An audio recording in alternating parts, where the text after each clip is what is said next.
진행해 볼까요? 네네, 그러시죠. 안녕하세요, 여러분. 천직여행 천직 인터뷰의 천직 가이드 정철상입니다. 오늘은 국내 최고의 커리어 코치 윤영돈 코치님을 모시고요. 직업적인 성공 노하우와 다양한 인생 깨달음 배워보려고 하니까요. 여러분 끝까지 집중해서 시청하시기 바랍니다. 자, 오늘의 주인공 윤영돈 코치님을 모십니다.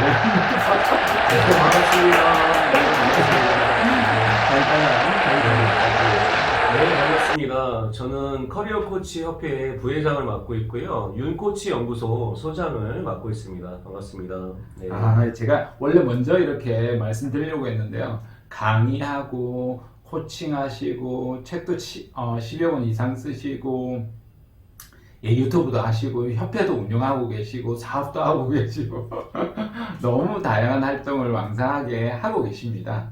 그런데 딱 제가 이제 솔직하게 말씀을 드리면 우리가 만난 지 20년 됐잖아요. 그렇죠. 20년 네. 됐죠. 벌써 20년. 20년이 됐는데 네, 20년 됐습니다. 네. 사실은 제가 나이가 조금 더 많거든요. 네. 근데도 항상 카리스마가 있으셔가지고 아니, 무슨요. 우리, 교수님이 더 그러시죠. 아니, 많이 배우고 있습니다. 다가가기가 참 조심스럽고 그때는 그랬었는데 굉장히 소프트해진 느낌이 있는 것 같습니다. 그거는 많이 교수님이 좀 좋게 봐주셔서 그런 것 같아요. 네. 혹시나 20년 전하고 지금하고 성격적인 부분이나 어떤 다른 부분에서 태도적인 부분에서 바뀐 게 있을까요? 많이 있을 것 같아요. 아마 제가 코칭을 안 배웠으면 그러니까 외톨이로 이제 작가로서 네. 그냥 어떤 남들과 이제 좀 단절돼서 그냥 나의 어떤 길로만 이렇게 좀 빠졌을 것 같아요. 네. 외톨이로. 근데 이제 여러 감수성 훈련이나 이 감정에 대한 코칭도 받고 이 코칭에 대해서 많이 알다 보니까 이게 내가 하고 있는 일하고 그리고 남들하고 관계가 어떻게 되는가 이런 부분들을 질문을 해봤어요. 네. 그러니까 우선 첫 번째 커리어 코칭을 할 때도 중요한 질문 중에 하나가 내가 누구인가라는 질문을 우리가 해야 되고 그러면 내가 누구라는 정체성을 깨달았으면 그것이 다른 사람에게 어떻게 보면 어떻게 연결되는가 이렇게 위로 이제 좀 우리로 이제 확장이 돼야 돼요. 네, 코칭은 여기까지. 왜냐하면 커리어 코칭에 대해서는 제가 훨씬 더 상세하게 나중에 또 여쭤보도록 할 거기 때문에 여기까지 맛배기로 여러분 끝까지 들으셔야겠죠. 저는 그래서 궁금한 게 아주 외향적인 성격인 것처럼 보였었는데요. 근데 언뜻 예전에 이렇게 술 한잔 먹으면서 말씀하는 거 들었더니 그때는 어렸을 때 내향적이었다라는 말씀을 하신 것 같아서 그게 정말일까 그런 생각이 들었었거든요. 진짜 그래요. 제 고등학교 친구나 이런 뭐 중학교 진짜요? 친구 네. 보면 그때는 MBTI 같은 경우도 I로 나왔던 것 같아요. INTP, 네. INTP. 지금은 거의 다 ENTP로 나오거든요. 진짜요? 예, 그러니까 그만큼 어떻게 보면 그 중학교 때 그 결정적인 계기가 좀 있었는데 그때 이제 초등학교 때까지는 되게 그냥 어떻게 보면 소심하고 그냥 어떻게 보면 학교 다니기도 싫고 막 이렇게 약간 외톨이 그리고 막 이렇게 낙서 같은 거 좋아하고 막 이런 사람이었는데 중학교 때쯤 이제 시인을 선생님을 만났어요. 그 마포 중학교 다닐 때 그 마종화 선생님이라는 선생님을 만났는데요. 그때 이제 처음 시를 써봐라. 그래서 시를 써보면서 다른 사람들하고 좀 관계도 좀 회복이 되고 또 글을 쓰면서 그것이 또 인정을 좀 받으니까 이런 자존감이나 이제 자기 효능감 같은 것도 좀 생기면서 그렇게 됐고 이제 그때 이제 좀 마음 먹었던 것 중에 하나가 좀 적극적으로 살아야 되겠다. 그리고 의도적으로 많이 좀 이렇게 적극적으로 좀 성격을 좀 개조하려고 많이 노력했던 것 같아요. 그리고 뭐 이제 군대도 갔다 오고 뭐도 하면서 더 그렇게 바뀐 것 같습니다. 청소년들이나 청년들 중에서도 사실은 외향이거나 또는 내향인데 성향이 이렇게 잘 드러나지 않는 경우들이 있거든요. 특히 외향성이 잘 드러나지 않는, 특히 어쩌면 지금처럼 비대면 뭐 이런 상황들이 더 많아지다 보면 내가 내향이구나라는 것, 외향인데도 내향이라고 느끼는 그런 분들도 있을 것 같은데요. 네. 혹시 본인도 나중에 외향형이라는 걸 알게 됐다고 했잖아요. 지금은 네네네. 타고난 성향은 내향이었을까요? 외향이었을까요? 궁금한 부분도 있습니다. 그 성격이라는 부분이 이제 어떻게 보면 많은 학자들에 따라서 이제 외향적인 부분, 네. 그러니까 환경적인 부분에서도 좀 변화될 수 있는 측면도 있을 것 같고요. 네. 또 자기 안에 이제 기질적으로 보면, 근데 기질적인 거는 지금도 보면 약간 내향성을 갖고 있는 경우도 있어요. 근데 이제 사회생활도 하고 좀 더 적극적으로 살아야 되겠다라는 생각을 하니까 네. 그게 이제 외향적으로 더 이제 그렇게 길들여져 있는 것 같아요. 그러니까 지금도 사실 글을 쓸 수 있었던 것도 이 내향적인 그 기반이 있다 보니 계속 글을 쓰는 것 같아요. 네네. 만일에 그냥 어떻게 보면 이 그 외향적인 부분만 생각한다면 그게 글을 쓰거나 그럴 때는 이렇게 민감하게 글을 잘 못 쓸 것 같아요. 어차피 이 이야기 나온 것 같으니까 그럼 우리 MBTI 외향과 내향에 대해서 한번 이야기해 보는 것도 재밌겠다 이런 생각이 드네요. 예, 예, 아주 중요한 것 같아요. 네. 예. 저 어떻게 보면 한국인은 사실 내향형이 더 많지 않습니까? 그렇죠, 그렇죠. 네, 7, 80%가 내향형이고 사실 저도 어렸을 땐 내향형이라고 생각했었거든요. 네.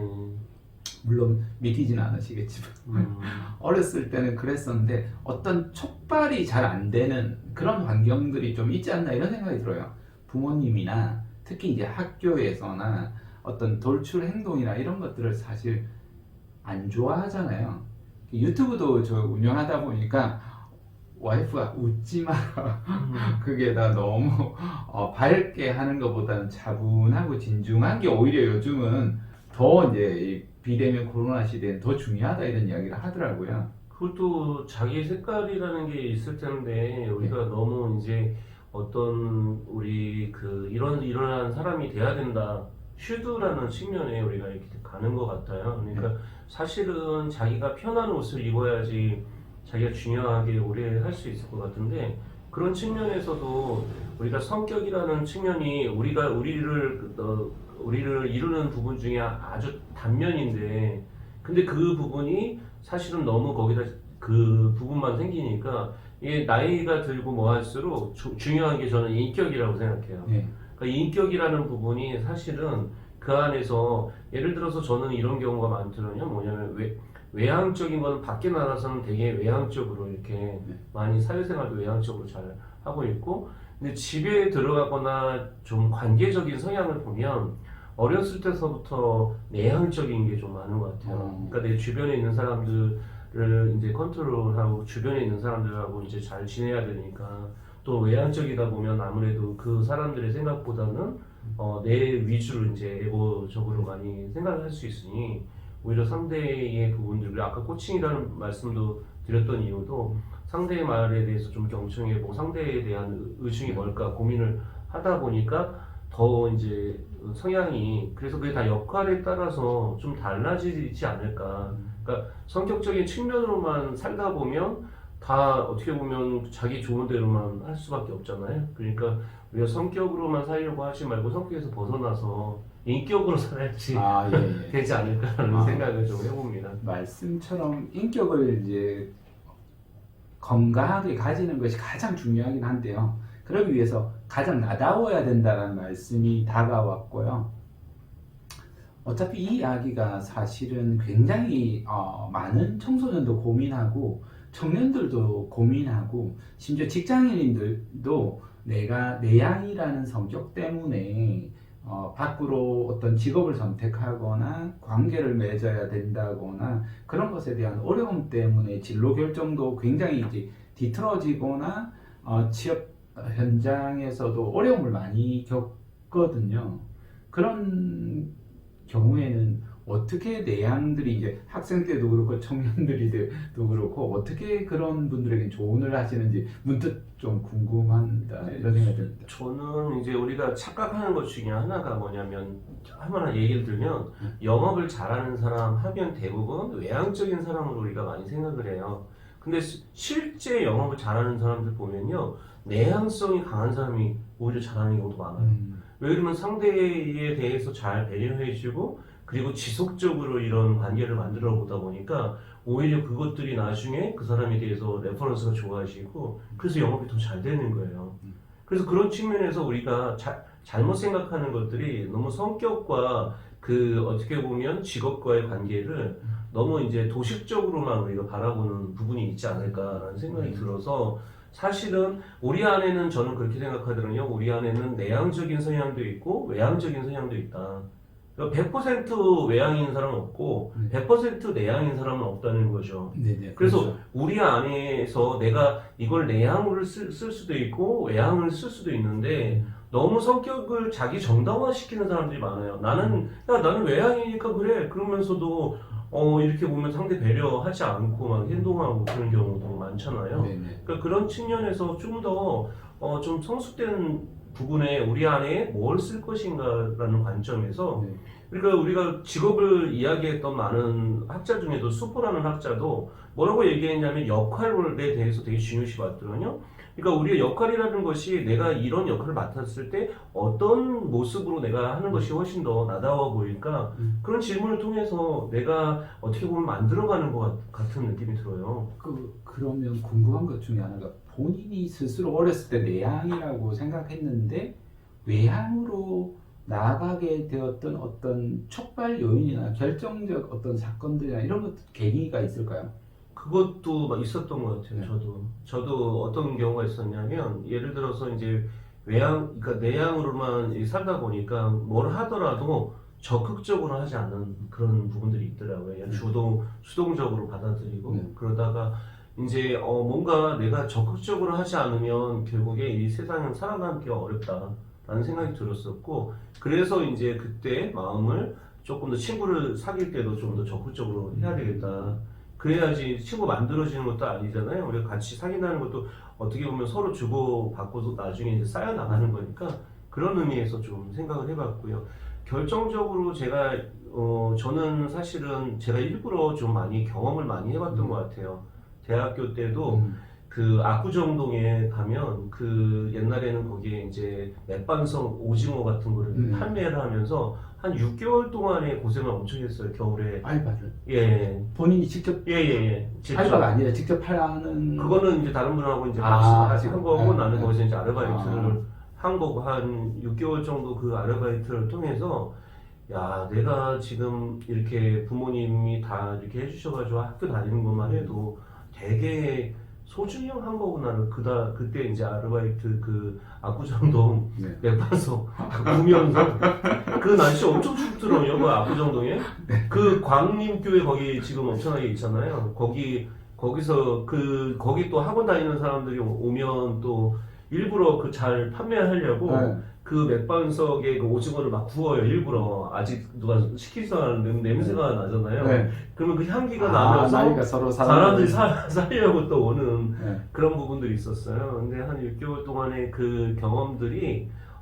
살면서 정말 많은 일들이 있었고 뭐 별의별 사람들 다 있잖아요. 거기 뭐 깡패 같은 사람들도 있고 와서 방해하는 사람들도 있고 또 어떤 사람들은 또 전문대 고생한다 그리고 또 도와주는 분들 계시고 그러니까 그런 것들이 저에게는 하나씩 남았던 것 같고 지금도 생각해 보면 저는 그때 이제 1, 2학년 때 대학교 1, 2학년 때 제가 돈을 벌어가지고 군대 가기 전에 제주도에서 한 달 정도 그 여행을 했었거든요. 부모님이 뭐 돈을 대주거나 그러지 않았기 때문에 제가 돈을 벌어서 뭐 노가다도 뛰고 뭐 아르바이트도 하고 또 엑스트라 아르바이트라고 그 당시에 그 뭐 한국예술이라는 곳에서 그 밤새고 막 이게 삼국기 같은 거 있어요. 거기서 밤새면서 아르바이트 하면 돈도 많이 주고 그랬더라고요. 당시에도.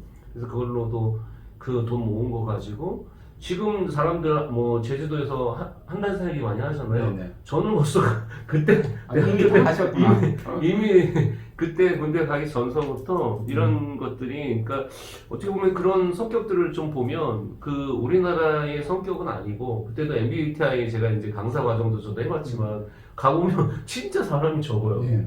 그 ENTP가 진짜 적더라고요. 어디로 튈지 모르는 거고. 예. ENTP는 또 뭔가 발명이나 뭔가 네, 맞아요. 창의적인 거를 만들어내는 쪽에 뛰어난데, 아마 그런 것들이 내가 이제 생각했던 꿈이나 이런 것들, 나다운 것들을 찾아보니까 아마 성격이 그렇게 형성되지 않았을까라는 생각이 들어요. 또 반대로 지금 코로나 같은 시기에서는 오히려 어떤 면에서 보면 내향적인 어떤 성격이 다시 주목을 받는다라는 측면으로 보면 내향인에게 또 유리한 측면도 있지만 외향인 친구들이 또 반대로 요즘은 어렵다. 너무 지내기 어렵다. 이런 이야기들도 있거든요. 그래서 그것도 이제 외향적인 사람이라도 자기가 외향적인 사람들이 갖고 있는 장단점이 있잖아요. 네. 근데 장점을 잘 살리면 단점을 좀 이렇게 어떻게 보면 조금 보완을 하면 좋을 텐데, 우리가 너무 이제 성격이라는 측면에 이제 빠지게 되면 자기를 정당화한다든지 자기 약점을 그냥 원래 그런 거야 나는 네. 이렇게 넘어가는 경우가 많더라고요. 네. 근데 반대로 우리가 이런 성격을 공부할 때 또 우리가 빛과 그림자라고 표현을 하는데, 빛도 중요한 것도 우리가 보지만 그림자를 통해서 자기를 성찰하는 부분이 된다면, 직업을 선택할 때도 우리가 잡 쉐도잉이라는 얘기를 많이 하잖아요. 직업에 대한 좋은 측면도 있을 거고 나쁜 측면도 있을 텐데, 자칫 그 직업에 대한 좋은 면만 보고 그 직업을 하다 보면 나중에 그림자 부분이 너무 도드라지면 회사를 또 그만둔다든지 그 직업을 금방 버리는 사람들도 많더라고요. 그런 것들이 사실은 우리가 이 어떤 통합적인 관점에서 빛과 그림자를 같이 보는 그런 부분들이 중요하겠다는 생각이 드네요. 어차피 일부는 지금 성격으로만 이야기하게 된 것 같은데요. 원래는 청소년 시절, 어린 시절 이야기 네. 들어볼까 하다가 했는데요. 사실 성격 때문에 진로 선택에서 갈등이 있는 사람들이 되게 많거든요. 그렇죠. 특히 그 중에서 가장 제가 많이 상담하면서 나오는 것 중에 하나가 그 내향인이 조금 더 많죠. 외향인보다는. 특히 소극적인 성격 때문에 심한 경우에는 은둔형 외톨이로 지내고 있거나 대외 기피증이 있거나 이런 분들이 이게 특히 공무원 시험이라든지 장기간에 매달려서 더더욱 더 어려움을 많이 겪고 있는 경우가 있거든요. 그래서 성격 때문에 고민하는 사람들이 직업 현장에 있었을 때 아까 경험하라, 또 관점을 바꿔라 이렇게 이야기를 했었는데, 마지막으로 한 말씀 조금 더 해주시면 어떠실까 이런 생각이 듭니다. 제일 중요한 것도 이제 저도 그런 친구들을 좀 코칭을 해보고 네. 했었는데요. 제일 중요한 게 누군가가 지지해주고 응원해주는 사람이 네. 반드시 필요해요. 네. 그러니까 혼자 해결해가지고는 사실은 어떻게 보면 해결이 잘 안 되는 경우가 많습니다. 네. 사실은 그 부분이 마음에 이제 어떤 구멍이 나서 좀 무기력에 빠질 수도 있고요. 네. 근데 이제 그런 것들은 결국에 누가 지지해주고 응원해주면 그것들이 채워질 수가 있더라고요. 네. 그래서 사실은 우리가 좀 더 뭘 얘기하면 되게 현실적인 얘기를 많이 하잖아요. 그 사람에 대한 가능성보다. 그래서 사실은 코치들은 주로 그 가능성을 좀 이렇게 발견할 수 있도록 도와주고, 스스로 그 가능성을 보게 되면 자발성이라는 게 좀 생기고 자기 효능감도 좀 이렇게 많이 좋아지니까, 그러면서 자기가 성장할 수 있는 측면이 되지 않는가라는 생각이 들어서, 조금 그 주변에 자기 또래에 있는 사람으로 찾지 말고 자기보다 5년, 10년 정도 되는 선배님들을 좀 찾아보시고, 제가 성장할 수 있었던 이유를 제가 여기서 좀 공개를 하면, 저는 제가 이제 예를 들어서 저희 10년 후를 보고 10년 후의 나이에 계신 분들을 많이 찾아다녔어요. 그 좋은 방법인 것 같아요. 그래서 10년 후에 지금 어떤 일을 하고 계신지 뭘 하는지, 얘가 처음에는 취업 쪽에 많이 강의를 하고 취업의 컨설턴트로 많이 했었는데, 기업 쪽에 강의를 좀 하고 싶어서 기업에 계시는 선배님들 많이 쫓아다녔더라고요. 그래서 그분들은 어떤 방식으로 이렇게 강의를 하셨는지, 그러다 보니까 그분들이 또 기회를 주신 경우도 있었고, 그러다 보니까 또 기업에서 강의하게 되고, 또 여러 그 취업에서 할 때 내가 기업에서 강의하지 못했을 때는 몰랐던 부분들을 기업에 있는 현장에 있는 사람들하고 얘기를 들어보니까 많이 이게 차이가 나는 거예요. 네네. 그래서 제가 채용 트렌드라는 책을 쓰게 된 것도 사실은 만일에 그냥 취업 현장에서만 뛰었다면 그 부분을 제가 모르니까 네. 쓰기가 어려웠을 것 같아요. 그렇죠. 근데 이제 이런 기업 현장 안에서 여러 선생님들 얘기 들으면서 그런 부분들이 돼서 반드시 그러니까 요즘 뭐 선배님들을 다 꼰대라고 안 만나는 이 젊은 사람들도 있는데 그건 되게 위험한 생각이라는 생각이 들어요. 왜냐면 이 연령이라는 거가 사실 사람에게 되게 중요한 부분이 있기 때문에 자기하고 정말 막 모든 사람들을 만나야 할 필요는 없겠지만 적어도 자기가 10년 후나 5년 후에 이러이러한 일을 하고 싶다 그러면 그쪽에 일을 하고 있는 분들을 직접 만나보시는 게 좋아요. 최고의 방법인 것 같습니다. 원래 내가 역량이 낮을 때는 그 분야의 최고의 대가를 만나는 게 가장 빠르게 배우는 방법이거든요. 그래서 여러분 어렵더라도 나이 드신 분들 좀 먼저 만나시고 자기보다 막 듣기 싫다라고 생각하지 마시고 오늘 제가 면접 하면서 이제 그 면접 지원자에게 아주 높은 점수를 줬던 친구가 있었는데요. 그 친구는 오히려 나이 어린 친구들하고 대화할 때는 말수를 줄이고 나이 많은 사람한테는 말을 많이 하도록 하면서 그 사람들로부터 이렇게 교훈을 배우려고 노력을 먼저 문을 열어다라고 하더라고요. 그래서 항상 여러분 나이 드신 지혜를 배우려고 하는 자세도 참 중요하겠다 이런 생각이 듭니다.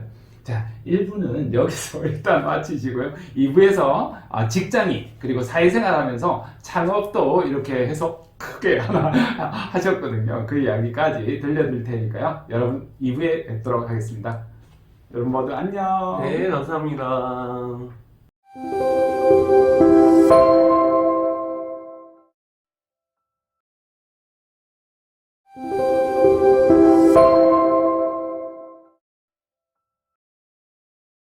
자, 2부 시작해볼까요? 네, 그렇게 하겠습니다.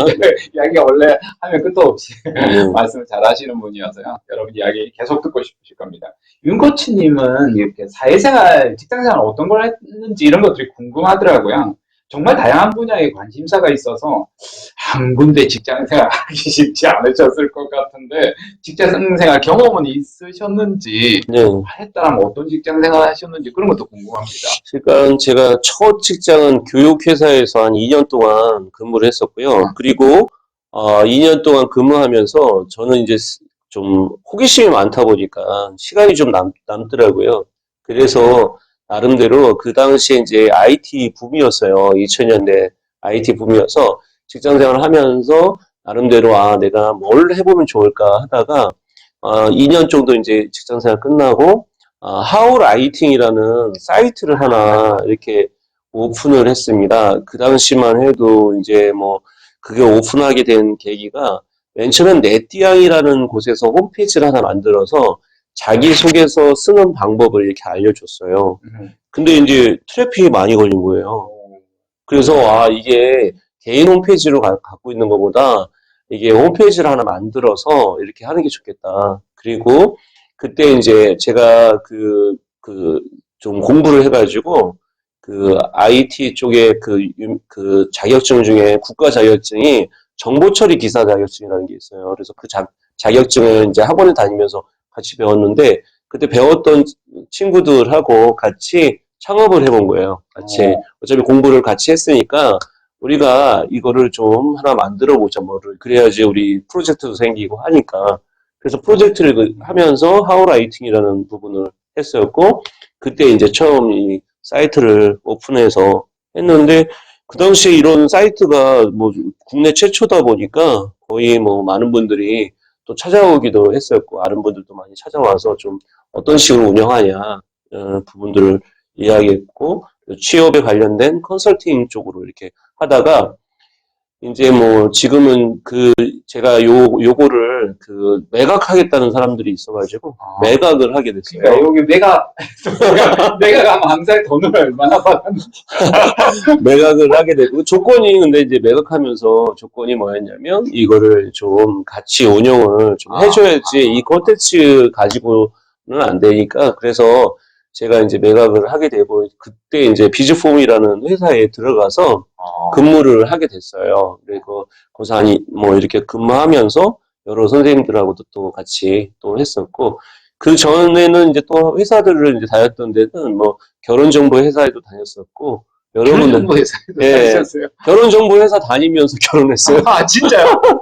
아, 진짜? 예, 예. 그래서, 아니, 하란 일은 안 하고 다른 어떤 데 와이프를 만난 것도 이렇게 결혼 정보 회사 다니면서 컨텐츠들을 많이 개발하면서 그 당시에 이제 애니어그램을 공부하고 뭐 성격적인 거 공부하면서 그때 컨텐츠도 만들고 있었는데 그때 또 그때 이제 그런 쪽에 관심도 많다 보니까 또 나이도 이제 결혼할 나이가 돼서 그 당시만 해도 그 회사가 100명 이상 되는 결혼 정보 네. 회사 굉장히 크잖아요. 그래서 그 회사에서 다니면서 나름대로 이제 결혼도 하게 됐고 그리고 나서 이제 나중에 본격적으로 이제 창업을 하게 된 거죠. 그러니까 사실은 결혼을 할 때 많은 사람들이 보는 게 뭐 이렇게 좀 프리랜서로 한다든지 어떤 창업을 한 사람들에게 조금 사람들이 이제 그 당시만 하더라도 이렇게 별로 좋게 바라보지 않았기 때문에 직장 생활을 그렇게 하면서 어떻게 보면 그 당시에 이제 그 준비했던 게 30대 당신의 로드맵을 그려라라는 책을 좀 쓰게 되고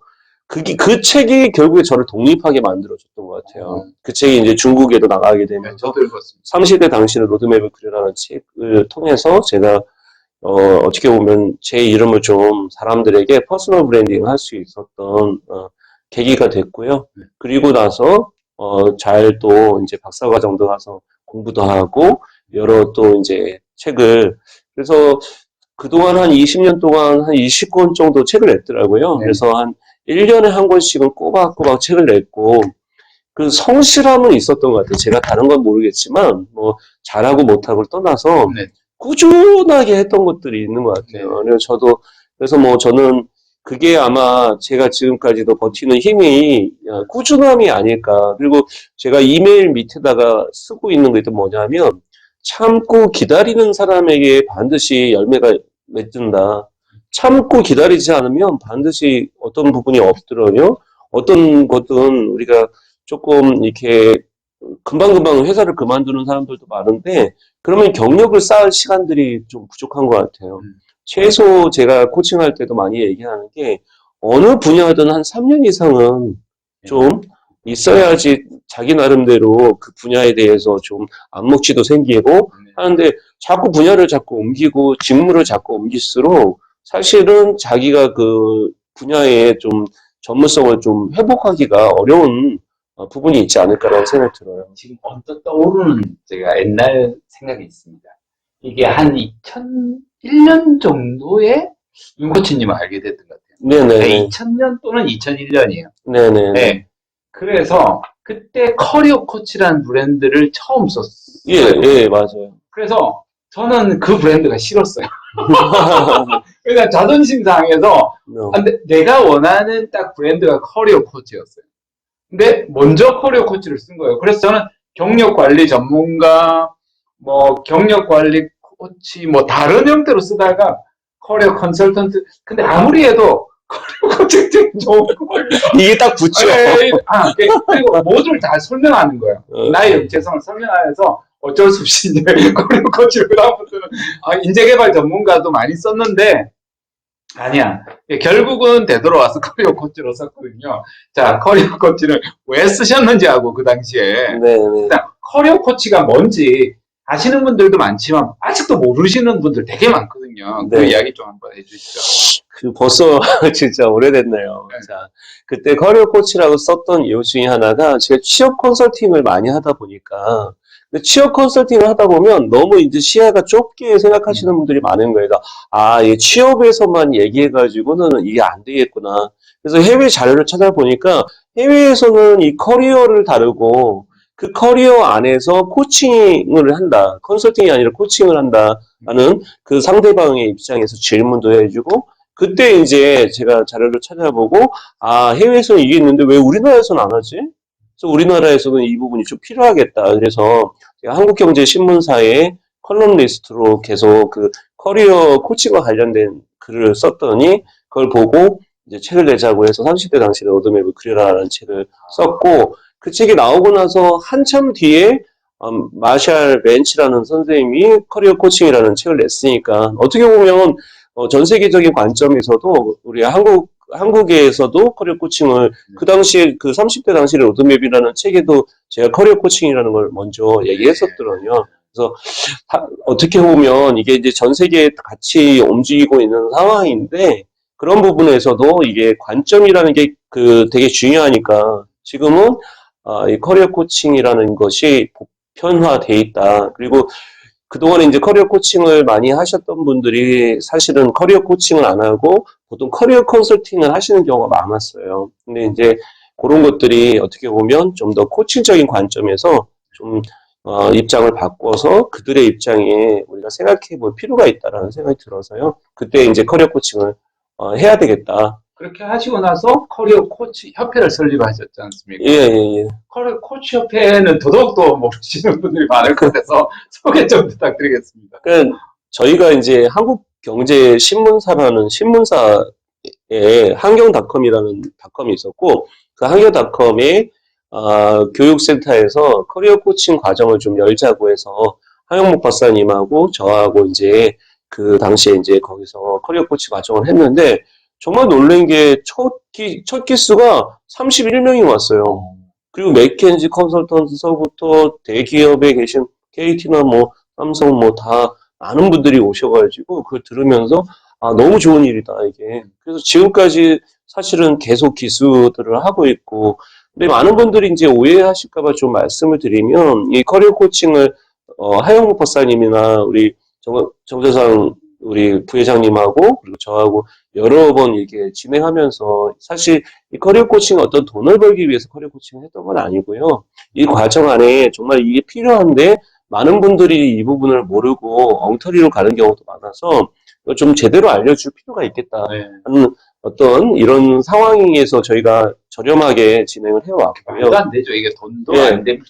여러분 돈도 안 되고. 근데 커리어 코치가 되고 싶어 하시는 분들이 실제로 있거든요. 네. 그래서 물어보는 경우가 많이 있어요. 이메일로나 댓글로나 어떻게 하면 커리어 코치가 될 수 있나요? 이렇게 물어보는 분들이 있는데 뭐 어떻게 하면 커리어 코치가 될 수 있는지도 같이 한번 알려주시면 더 좋을 것 같습니다. 그래서 사실은 우리가 선수를 떠보지 않고 코치가 되면 안 된다는 생각이 들어요. 그러니까 저 같은 경우에도 사실은 제가 직장 생활도 해보고 사업도 해보고 그리고 이제 대학교 이제 뭐 겸임 교수, 초빙 교수도 해보고 제가 평생 교육 원장도 했었어요. 한 2년 정도 했었는데 그게 이런 것들을 여러 번을 하다 보니까 다양한 암묵지로 생긴 경험들이 있다 보니까 책도 뭐 20권 이상 내면서 이런 경험들이 쌓이는 거거든요. 근데 제가 커리어 코칭으로 이제 이렇게 인터뷰하는 친구들도 있으니까 물어보면 그냥 자격증만 따면 커리어 코칭이 되는 줄 아세요. 근데 이제 잘못하면요, 그게 내가 필드 경험이 없는 상황에서 자격증만 따게 되면 사실 커리어 코치로서 이제 하기가 어려운 부분이 있어요. 그러니까 직업 상담사하고 커리어 코칭의 차이점은 뭐냐면 직업 상담사 부분들은 사실 우리가 상담적인 관점에서 하다 보니까 그 사람의 과거에 대한 얘기들을 주로 그 사람이 어떤 직업에 관련된 부분을 상담을 해주는 정보들만 우리가 찾아서 충분히 가능하겠지만 사실은 현장의 경험이 없으면 그게 되게 어려운 거죠. 진로 상담을 하시는 분들 중에도 사실은 직장 생활 거의 안 해보신 분들도 되게 많더라고요. 그냥 이 상담만 계속 해보다 보면 그러다 보면 굉장히 어려운 거예요. 글을 쓰는 사람들 중에서도 똑같은데요. 그냥 문해창작학과만 다녀서 글을 쓰는 사람들은 기술적인 측면은 되게 잘할 수 있지만 내가 경험한 것들이 적다 보니까 진짜 그 경험들의 그 폭이 많아야지 사실은 그게 중요하다. 그래서 꼭 기억을 하셔야 될 게 반드시 짧게라도 회사를 들어가서 경험을 해보시고 그 다음에 커리어 코칭을 하셔야 된다. 근데 내가 그런 회사를 안 다녀보고 커리어 코칭을 하시면 그게 현장 경험이 없으니까 어느 회사든지 상관은 없을 것 같은데 좀 회사라는 곳에서 최소 5년 이상 어느 회사든지 다니면서 회사의 문화나 그 회사에 대한 어떤 시스템으로 돌아가는지를 좀 알고 나서 그다음에 커리어 코칭을 하게 되면 좀 더 이 시스템적인 관점을 가지고 우리가 할 수 있을 것 같아요. 네, 맞습니다. 여러분 필드에서 뛰셔야지 아무런 경험 없이 무작정 작가가 되겠다. 물론 그럴 수도 있죠. 물론 좋은 코치가 될 수도 있겠지만, 그래도 직접적으로 내가 몸으로 부닥쳐본 경험들을 쌓는 것들이 되게 중요할 것 같습니다. 자, 이부 마무리하면서 커리어 코치로서 가장 중요한 자질, 역량은 또 무엇인지 이렇게 같이 말씀해 주시면 그 경험을 쌓는 동안 또 공부할 수 있지 않습니까? 좀 가르쳐 주시면 좋겠습니다. 그러니까 모든 그 커리어 코칭에 대한 것도 이제 세 가지가 이제 굉장히 중요해요. 그러니까 커리어 코치로서 어떤 자세를 가지고 어떤 철학이 있느냐가 중요해요. 근데 그런 부분이 아니고 단지 스킬적으로 내가 질문하는 것만 잘하고 피드백만 잘하고 경청만 잘한다고 해서 사실은 커리어 코치로서 어떤 영향력을 주기는 어려워요. 그래서 저는 먼저 이 그 doing보다는 being, 존재로서 사람을 만나야지 그 사람에게 이 존재를 받아들이는 것을 우리가 알 수 있기 때문에 반드시 좀 철학적으로 그리고 프레젠스라고 해서 존재하는 것들이 되게 중요하겠다. 그래서 그 사람을 받아들이려면 내가 온전히 커리어 코칭을 하시려면 우선 셀프 코칭을 해서 자기의 커리어를 내가 왜 여기까지 왔는가 한번 자기에 대한 거를 한번 적어보시고 자기가 자기 거를 소화시킨 다음에 다른 사람을 소화할 수 있도록 안내할 수 있는 것이 내게 정립이 안 됐는데 다른 사람을 정립시킨다는 건 되게 어려운 것 같아요. 그래서 처음 보시는 것 중에 하나는 우선 자기에 대한 인생을 한번 이렇게 자기 역사를 한번 히스토리를 한번 정리를 해보시면 그 히스토리가 결국에 그 사람의 미스테리를 만들어내는 것 같아요. 그래서 우리가 자기에 대한 히스토리를 어떻게 정리할 거냐 이게 커리어 코치에서는 중요하지 않을까라는 생각을 해봅니다. 네, 맞습니다. 아주 여러분 just do it 이렇게 많이 하지만 존재하라 그게 훨씬 더 먼저 중요하다 이런 말씀을 끼워주셨고요. 무엇보다도 가장 저도 이제 느꼈던 것 중에 하나가 셀프 커리어 코칭이에요. 커리어 코치인데 자기 커리어조차도 관리하지 못한다라면 어떻게 내담자들 만나고 학생들 상담할 수 있겠습니까? 그러니까 자기의 셀프 코칭을 하면서 저 역시도 좋아졌기 때문에 먼저 그럼 꼭 먹고 알 먹고 아닙니까? 여러분 커리어에서 성장도 일어나고 또 다른 사람에게도 좋은 영향력을 줄 수 있을 것 같습니다. 자, 3부에서 본격적으로 커리어 코치. 여러분 이야기 다 끝난 것 같잖아요? 아니에요. 이제 시작도 안 했어요. 본격적으로 커리어 코치 윤영돈에 대해서 여러분 만날 수 있는 시간 3부 기대하시고 2부는 여기에서 마무리하겠습니다.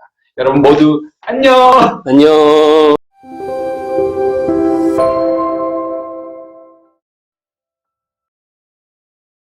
요즘은 그러다 보니까 더 많은 것들을 사실 눈높이가 훨씬 더 올라간 것 같아요. 맞습니다. 네.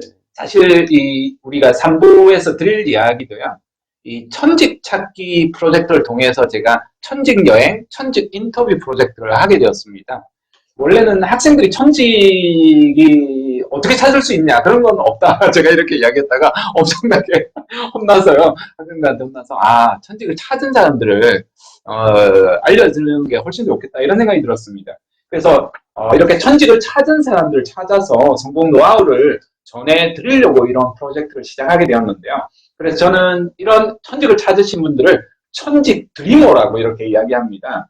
그래서 그들이 천직을 찾게 된 또는 직업적으로 성공하게 된 결정적 요인은 무엇일까 이렇게 탐색하고 있는데요. 윤영동 코치님은 지금의 일을 천직이라고 생각하는지 아직은 아닌지 왜 그런지에 대한 말씀 한번 부탁드리겠습니다. 저는 정말 천직인 것 같아요. 저는 이 성격에 이 일이 너무 잘 맞는 거예요.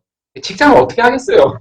그러니까 저 같은 경우에는 어떻게 보면 배우는 걸 좋아하는 러닝 어빌리티가 굉장히 좋은데 뭔가 새로운 걸 배우는 걸 좋아하는데 만일에 이게 직장 생활에서는 그런 걸 배울 기회가 많지 않잖아요. 근데 이제 이런 프리랜서고 1인 기업이고 뭐 이런 우리가 뭐 글 쓰고 뭐 이런 쪽으로 하다 보니까 오히려 새로운 것들을 탐구하는 것들이 나중에 보면 결과로 자꾸 나오는 거예요.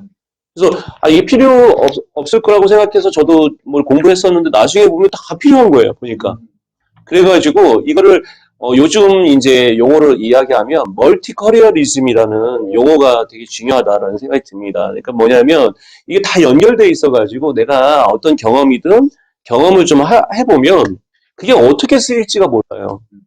그러니까 우리는 쓸데없는 경험이라는 없어요. 그래서 내가 예를 들어서 아까 얘기했던 뭐 엑스트라 경험도 사실 저도 이런 엑스트라 경험을 해봤던 경험이 나중에 엑스트라 영화에서 그렇죠. 그런 진짜 예 그런 데도 아까 나오고 이야기한 적 있어요. 예예예. 제가 대충 들었나 봅니다. 죄송합니다.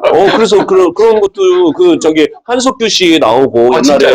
옛날에 그 아들과 딸 거기서 머리 이렇게 쓰고 대학교 때 그 아르바이트를 했었어요. 사진 캡처 이렇게 해놓은 거 있습니다.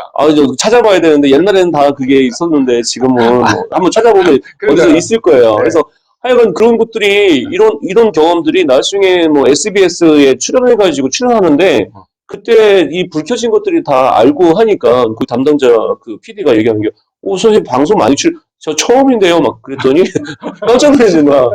근데 저는 이제 방송국을 많이 왔다 갔다 하면서 거기가 어떤 시스템으로 돌아가는지를 알고 있잖아요. 그리고 어떤 불이 들어오면 어떤 얘기를 하고 그 당시 이제 옆에서 지켜봤으니까. 그래서 사실은 이런 것들이 사실은 우리가 알게 모르게 내가 경험해 본 것들이 쓸데없는 게 하나도 없어요.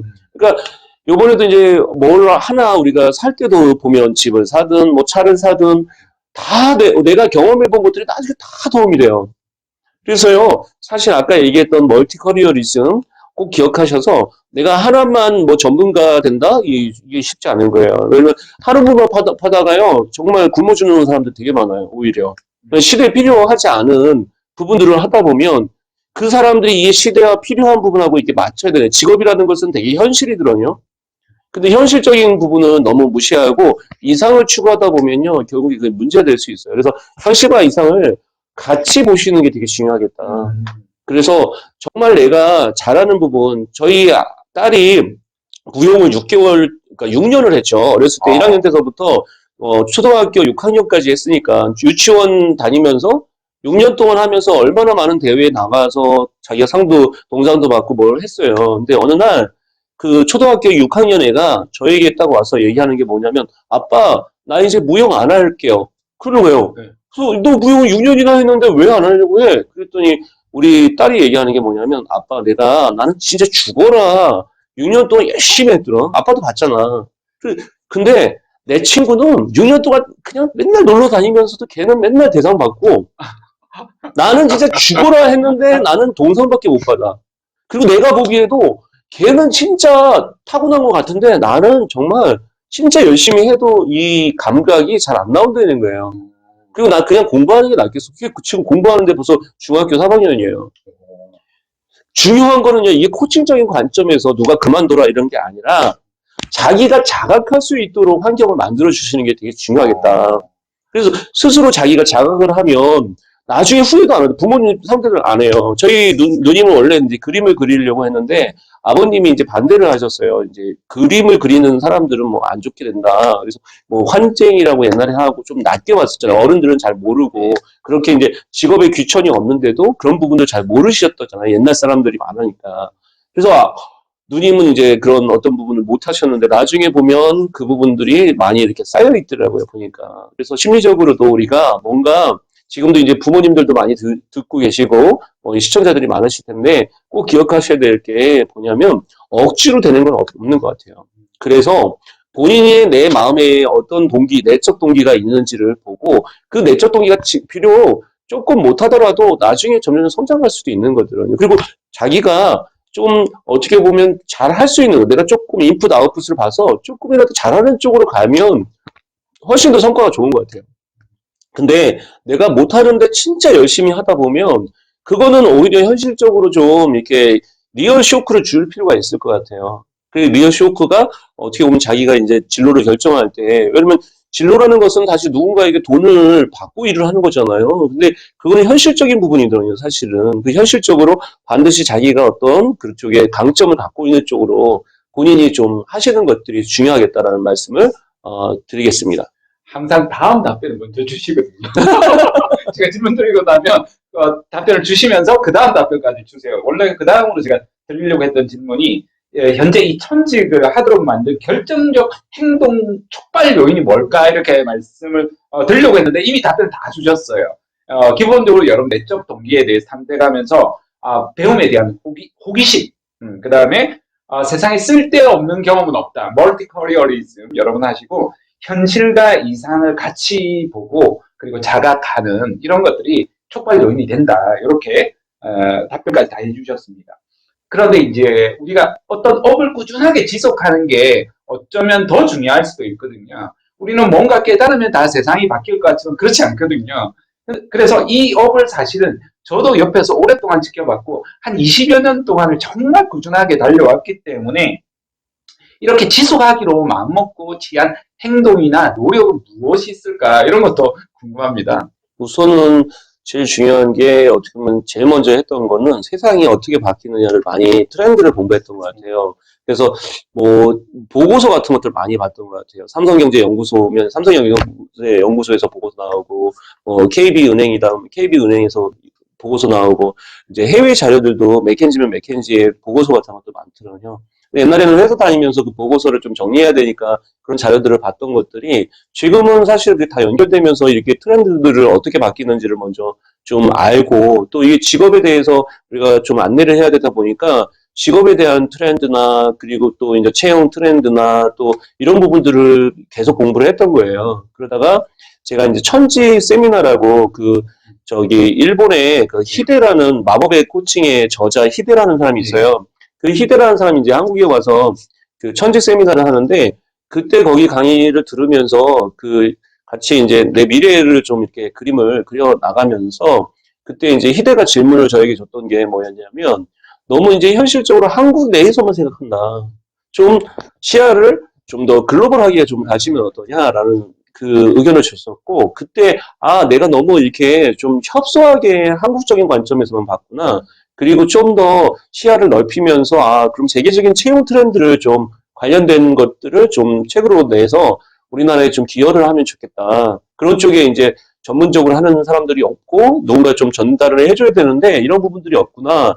그래서 그때 이제 정리를 해서 2022년에 처음 채용 트렌드를 냈고 그게 이제 3년째 지금 계속 나오고 있어요. 나오면서 이제 써 나가면서도 저도 발전도 많이 되고 또 많이 이렇게 많은 분들이 좋아하시고 지금도 그런 것들이 이게 하나하나 보면 이 트렌드를 우리가 알아야 되는데 어떤 분들은 착각하는 것 중에 하나가 뭐냐면 야 유행이니까 유행을 따라가면 안 돼 이렇게 얘기해요. 유행이라는 것은 패드고요. 패드라는 것은 좀 있다가 사라지는 거예요. 근데 트렌드라는 것은 뭐냐면 이게 지속으로 가는 거죠. 1년 이상 이렇게 지속하는 거다 보니까 트렌드라는 부분하고 유행하고 착각하지 마시고 이거는 트렌드라는 부분은 우리가 선점해야 된다.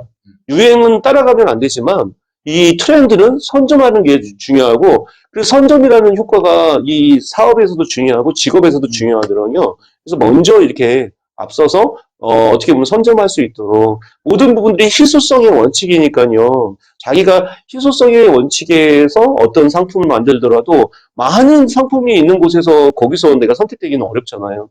근데 이 희소성이 있으면 반드시 선택될 가능성이 높다 보니까 이게 이제 직업의 법칙이죠. 직업도 희소성이 많아야지 그 부분이 되니까요. 처음에 초발적일 때 남들이 안 할 때 하시는 게 좋은 거다라는 말씀을 꼭 드리도록 하겠습니다. 그런 측면에서도 경제연구소 보고서나 또 신직업이나 이런 것들도 많이 봐야 되겠다 이런 생각이 듭니다. 꾸준하게 나오는 것 중에 하나가 배움에 대한 열의와 열정이거든요. 그래서 또 옛날 이야기가 떠오르는데요. 한 10년 전쯤에 어디서 뒤풀이하면서 식사하면서 나눴던 이야기 중에 하나가요. 야, 내가 공부하면서 한 1억은 쓴 것 같다. 그때 이야기를 하셨거든요. 그러니까 그때 10년 전이니까 또 수천만 더 쓰셨겠죠. 그렇게 투자를 공부에 많이 하는 이유가 뭔지 도대체 그 다음에 어떻게 그렇게 배움에 대한 열의가 많은지 특별한 계기가 있는 건지도 궁금합니다. 그게 왜, 옛날에는 그랬어요. 이게 배우지 않고 그냥 기존에 있는 것들을 이렇게 써먹으면 되겠지라고 생각을 했는데, 이게 이제 책을 쓰기도 하고, 강의를 하고, 코칭을 하다 보니까, 남들을 이제 선도해야 되는데, 내가 배우지 않고 그냥 아는 척 한다는 건 되게 위험하잖아요. 그리고 뭔가 새로운 부분에 내가 호기심을 갖고 하는 부분이니까 누구한테 보여주기 위한 건 아니고, 그냥 내가 이 부분에서 그 배우는 거 즐기는 것 같아요. 그러니까 새로운 거에 대해서 호기심이 많고 그러다 보니까 그거에 대해서 계속 배우는 거죠. 근데 만일에 이게 그냥 만일에 직업하고 연결되지 않고 그냥 따로따로 놀았으면 아마 되게 힘들게 살지 않을까라는 생각이 들어요. 근데 지금 저는 모든 배우는 것들이 나중에 보면 제가 하는 일하고 다 연결돼가지고 이렇게 어떤 비즈니스적으로도 다 연결이 되더라고요. 그래서 정말 우리가 보면 특히 우리가 이 부분에서 여러분들이 배움이라는 게 좋은 것들이 뭐냐면 지금 이제 이 옛날의 기회보다 옛날에 강의도 예를 들어서 대면 강의를 하셨던 분들이면 대면에서 오래 강의하시고 노하우가 많았으니까 내가 들어갈 자리가 없었잖아요. 근데 비대면으로 바뀌고 나서는 완전 매체가 다르니까 순위가 바뀔 수가 있는 거예요. 맞아요.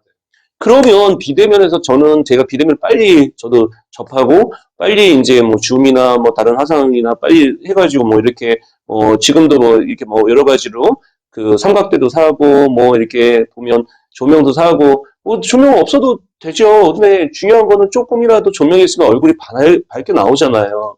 그러니까 반드시 먼저 그 부분들을 많이 생각하면 와이프하고도 많이 그 다툼도 있었던 게 뭐냐면 뭐 처음에 이제 코칭 배운다고 하면 코칭 과정들이 되게 비싸요. 보면 해외 처음에 할 때서부터 코칭 과정 그래서 이건 먼저 카드를 긁었다가 와이프도 엄청나고 뭐 박사 과정 간데도 아니 뭘 박사 뭐 저기 할 것도 아닌데 왜 박사를 또 공부를 하냐고 그렇죠. 근데 왜 이렇게 공부를 하냐고 했었는데 제가 뭔가 제가 미래에 어떤 부분을 할 건가를 고민하면서 이거는 적어도 내가 뭔가를 만들어내는 사람들은 다 뭐 코비 박사님이든 뭐든 어느 분야에 적어도 이 기본적인 그 트랙을 좀 이런 코스웍을 하셨더라고요. 그래야지만 사실 빗나가지 않고 전달할 수 있기 때문에 그렇기 때문에 그런 부분들을 내가 이거를 해야 되겠구나라는 생각을 했었고 그런 부분들이 또 나중에 보면 그것도 많은 분들이 또 인정해주는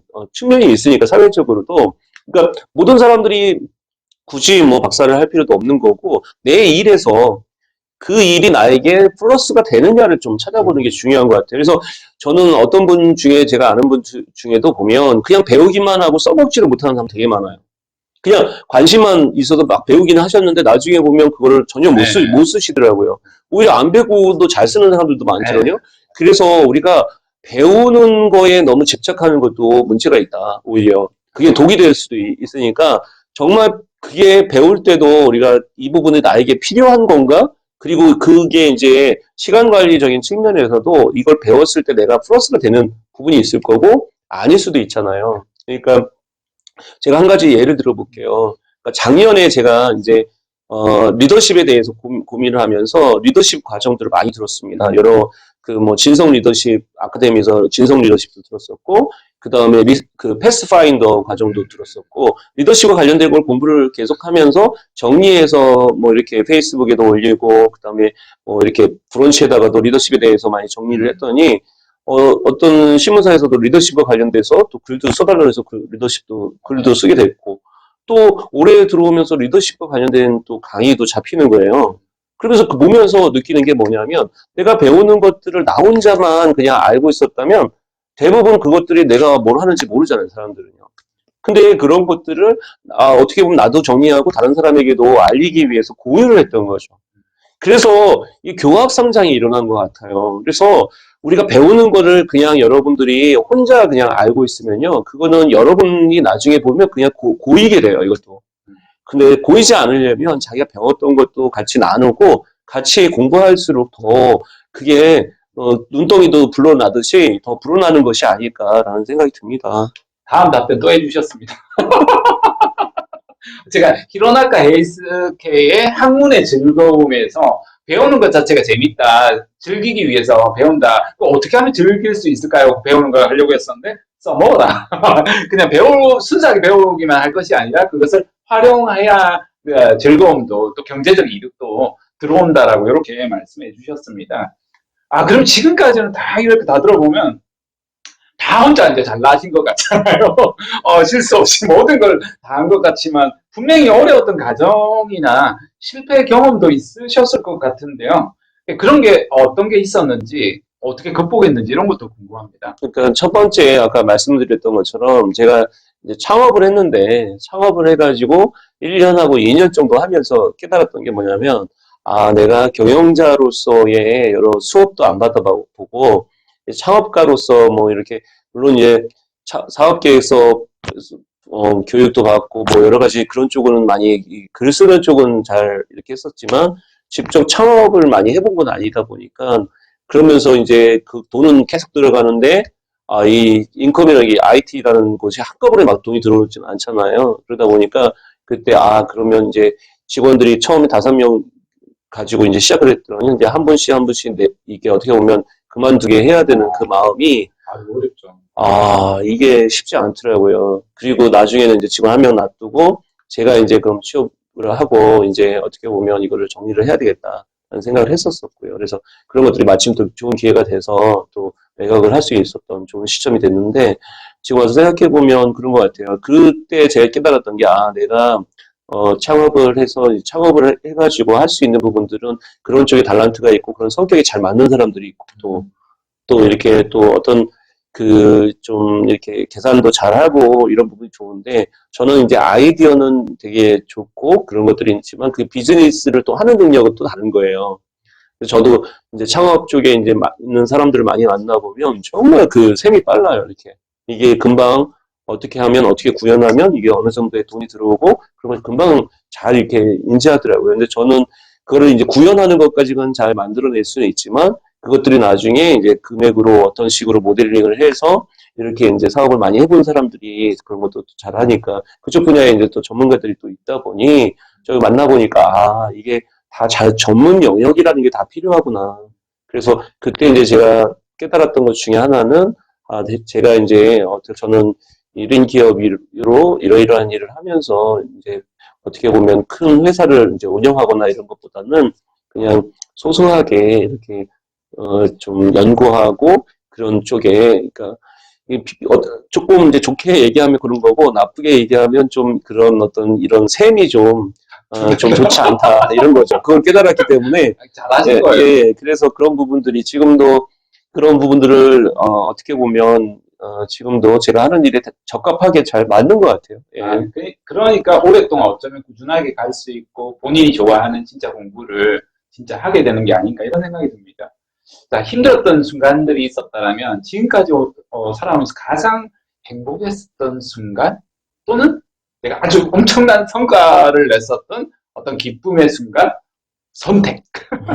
그래서 말씀해 주셔도 괜찮고 두 개 다 말씀해 주셔도 가장 기뻤던 거는 이제 아이들이 태어났을 때인 것 같아요. 근데 이제 그럴 때 많이 제가 좀 여러 가지 바빴더라고요. 그래서 와이프를 좀 잘 이렇게 케어하지 못했던 것들이 요즘에 이제 와이프가 이제 거의 사춘기가 오셨어요. 요즘에. 그래서 와이프를 이제 잘 케어하려고 요즘 많이 생각을 하고 있고 그런 것들이 이제 많이 도움이 되더라고요. 그러니까 되돌아보면 조금 잘했던 것도 있고 이제 못했던 것도 있을 텐데 이제 저의 일들은 그냥 잘 해왔는데 아무래도 이제 그 와이프는 이제 전업주부다 보니까 또 그런 측면에서 또 많이 신경 써야 되는 일들이 많았었고 그래서 요즘은 많이 좀 도와주려고 노력하고 있습니다. 이제 노후를 또 우리가 생각을 해야 되다 보니까 제가 막 웃었던 이유는 저도 첫째 때는 갔는데 둘째 아이 나올 때 강의가 있었는데 와이프가 내가 가까이 있더니 오지 말라고 말은 그렇게 했는데 나중에 안 왔다고 막 뭐라 하더라고요. 엄청 혼나요. 신경 났습니다. 지금도 뭐 싸우면 맨날 얘기하는 건 당신은 뭐 출장 가고 뭐 없었고 막 그래가지고 내가 출장 가고 싶어서 갔나 회사 다니고 있어도 뭐 그 출장을 그 회사에서 가라고 그러니까 간 거지. 근데 이제 그런 것들이 참 어떻게 보면 이렇게 마음에 남는 것 같아요. 그러니까 어떤 상황이 있는데 그 상황을 또 제가 좀 잘 좀 이렇게 얘기를 하고 이렇게 했어야 되는데 아무래도 이제 좀 그런 부분들 잘 못했기 때문에 아마 그러겠죠. 네, 또 그런 부분도 있고 어떤 면에서 보면 저도 인생에서 가장 중요한 시기가 저는 개인적으로 딱 30대라고 보거든요. 진짜 그 30대 말에 몰입해서 집중해야 될 때. 대한민국에 계신 아내 여러분 좀 부탁드리겠습니다. 더 그렇게 남편의 성장을 도와주시길 한번 부탁드리겠습니다. 그리고 제가 이렇게 보니까 부부라는 거는 정말 진짜 인연이에요. 인연이 부부의 인연은 정말 이게 상극이라고 생각하지 마시고 보통 상극이 잘 만나더라고요. 그러니까 헤어진다는 것도 뭐 성격 차이라고 얘기하잖아요. 가트만 박사가 그 성격 차이로 했던 것들을 보면 대부분 벽을 쌓기 때문에 결국에 헤어진다고 하더라고요. 벽을 오히려 싸우는 건 괜찮대요. 그러니까 싸우시면 건강한 거예요. 싸우지 않고 아예 말 안 하고 막 그러면 그 헤어지는 징조라고 하더라고요. 아, 그래서 여러분, 여러분 많이 싸우십시오. 건강하게 싸우시고 건강하게 해결하는 게 참 중요하다. 이런 예, 생각이 예, 예, 맞습니다. 네. 자, 그러면 4부에서는 사실 여러분 윤영동 코치님 하면 사실 글쓰기 힘이거든요. 그래서 국문학 박사입니다. 여러분. 그래서 글쓰기 잘하고 싶으신 분들은 4부에서 제가 집중적으로 이야기 다룰 테니까요. 여러분 3부는 여기까지 하고 나중에 4부 기대하고 들어주시기 바랍니다. 그럼 여러분 모두 안녕. 안녕.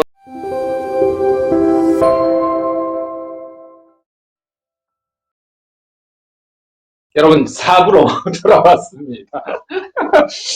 보통 사람들은 사실 책 한 권 쓰기도 힘들지 않습니까? 근데 벌써 쓰신 책이 몇 권이나 되셨습니까? 헤아려 보셨습니까?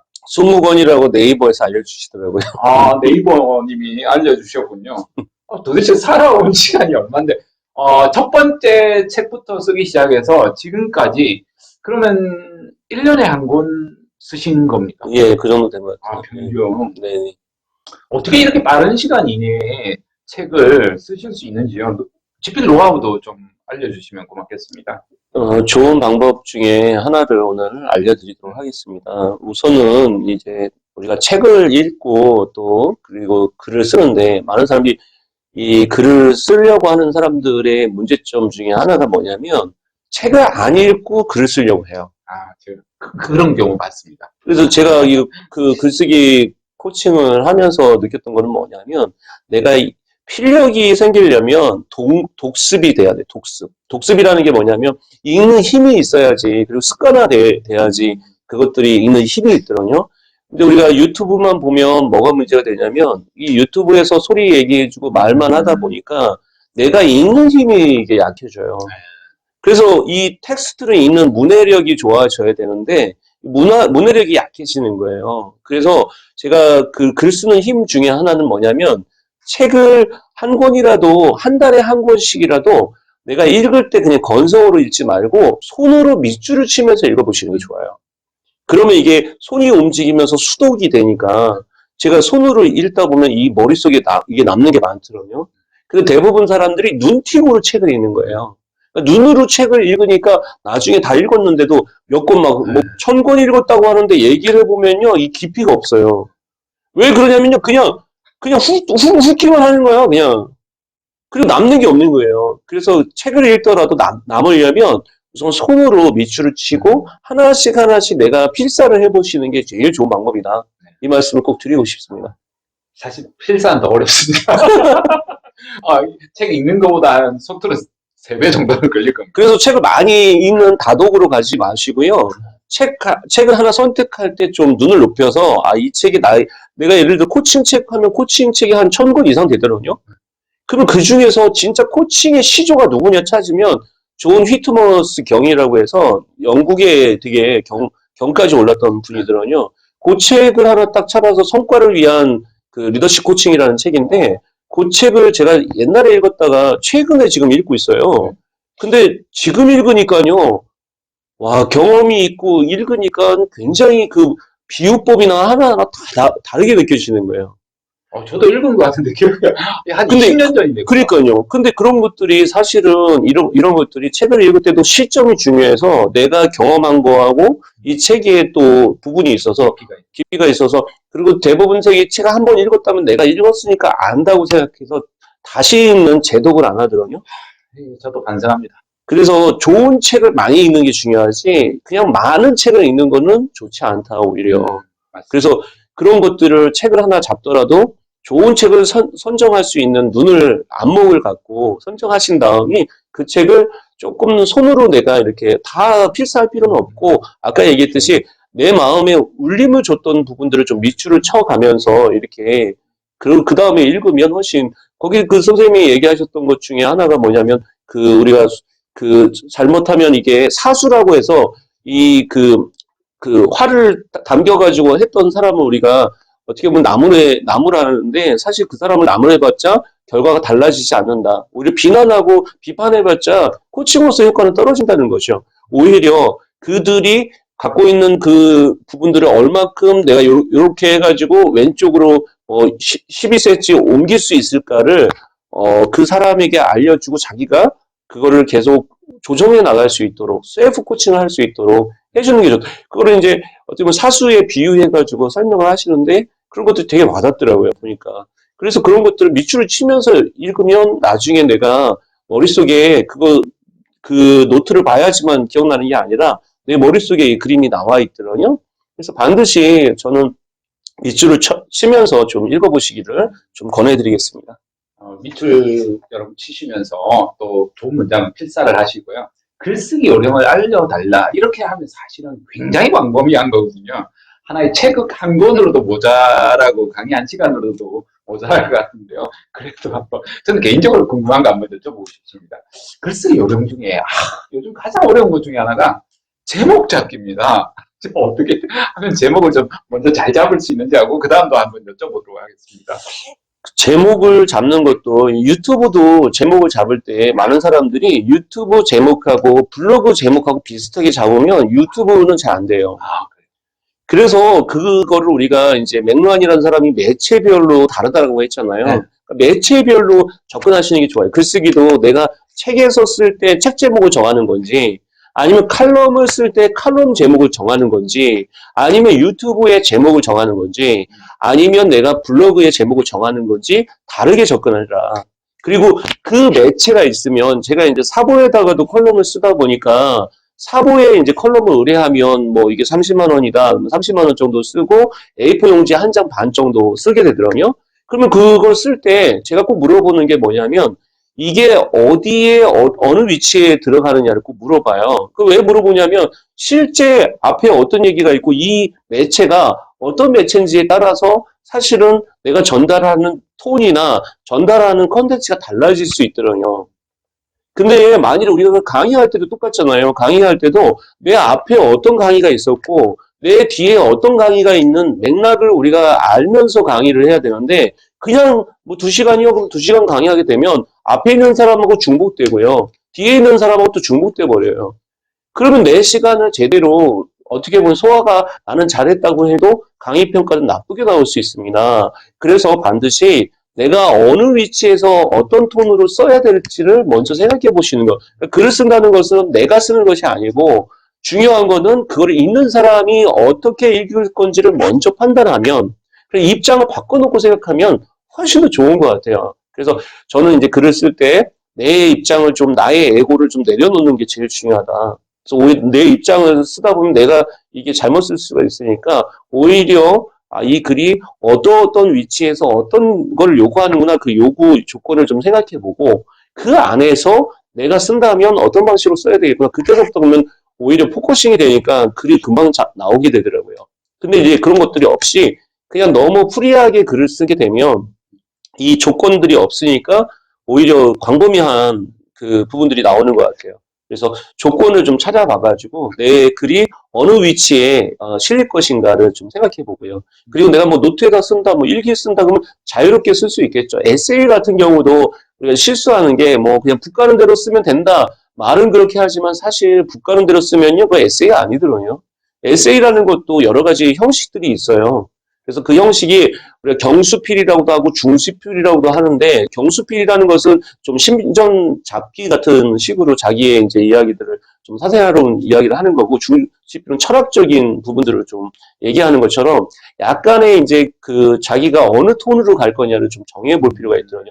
무게를 넣어서 여기는 좀 철학적으로 가는 게 좋겠다. 아니면 나는 어떤 잡기식으로 해서 좀 그렇게 쓰겠다 그러면 그건 또 가볍게 터치할 수도 있는 거니까 어떤 방식으로 쓸 건지를 좀 우리가 형식을 정하면 내용을 정하기가 쉬워요. 근데 반대로 내용만 정하다 보면 나중에 형식이 잘 안 맞기 때문에 먼저 형식을 정하라는 걸 말씀드려요. 그리고 보고서 쓸 때도 마찬가지입니다. 책을 쓸 때도 마찬가지고 내가 어떤 책을 쓸 거냐를 먼저 생각해 보면 그런 책이 기존에 나와 있는지 모델북이라고 보통 표현하는데 모델북 같은 경우를 찾아보고 이런 책이 나왔는데 내가 쓸 책은 이 책하고 뭐가 차별화가 되는지 차별화가 되지 않으면 시장에서 존재할 가치가 없기 때문에 그런 차별화를 우리가 생각해 보면서 쓰게 되면 그 글이 훨씬 더 잘 나오더라고요. 네. 근데 그런 부분들이 없이 그냥 자기 얘기만 하다 보면 나중에 이거를 다시 맞추려고 하면 너무 시간이 많이 걸립니다.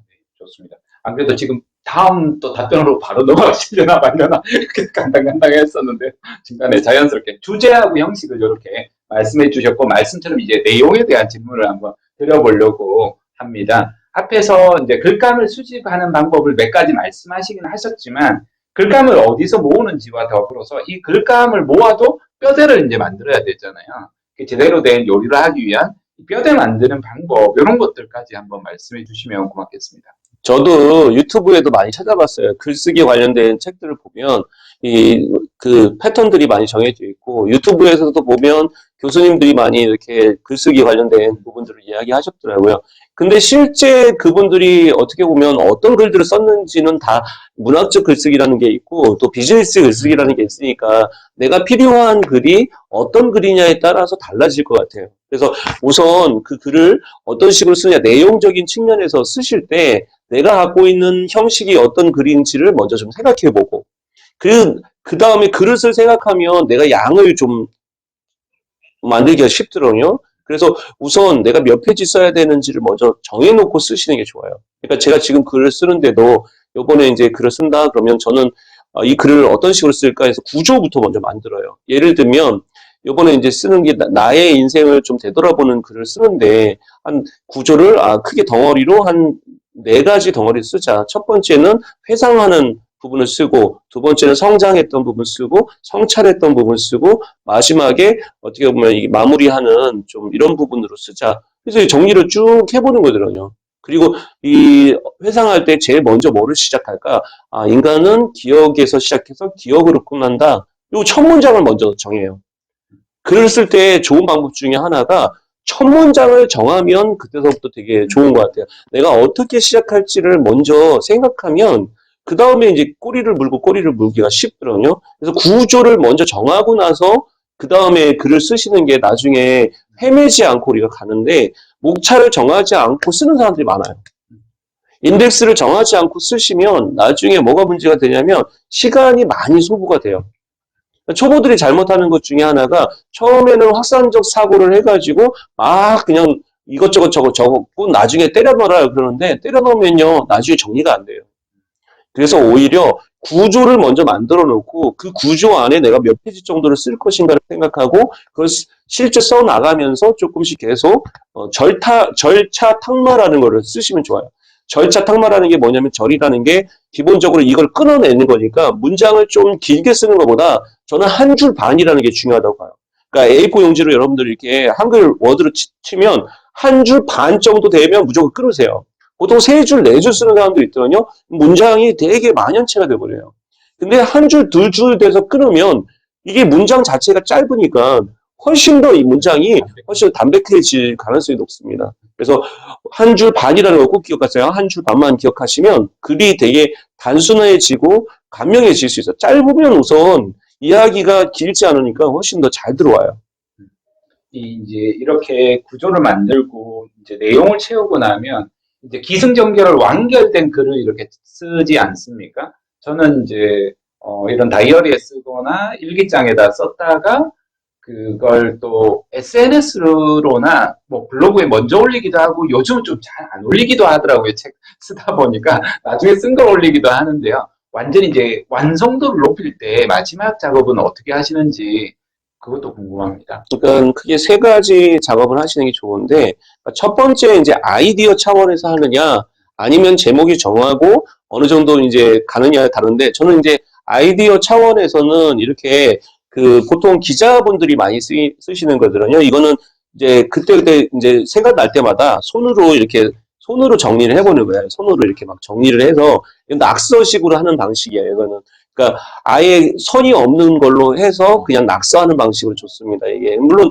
우리가 이제 뭐 이렇게 핸드폰에다가도 이렇게 뭐 에버노트나 뭐 이런 걸 가지고 쓸 수 있는데 그런 것들을 쓰게 되면 그거는 뭐가 되냐면 확산적인 것보다는 좀 수렴하는 데 도움이 돼요. 근데 내 생각들을 확산할 때는 제일 좋은 게 내 손이 이렇게 움직이는 게 제일 확산이 되더라고요. 그럴 때 좋은 방법은 이렇게 메모장에다가 쓰시는 방법을 권해드려요. 확산하실 때.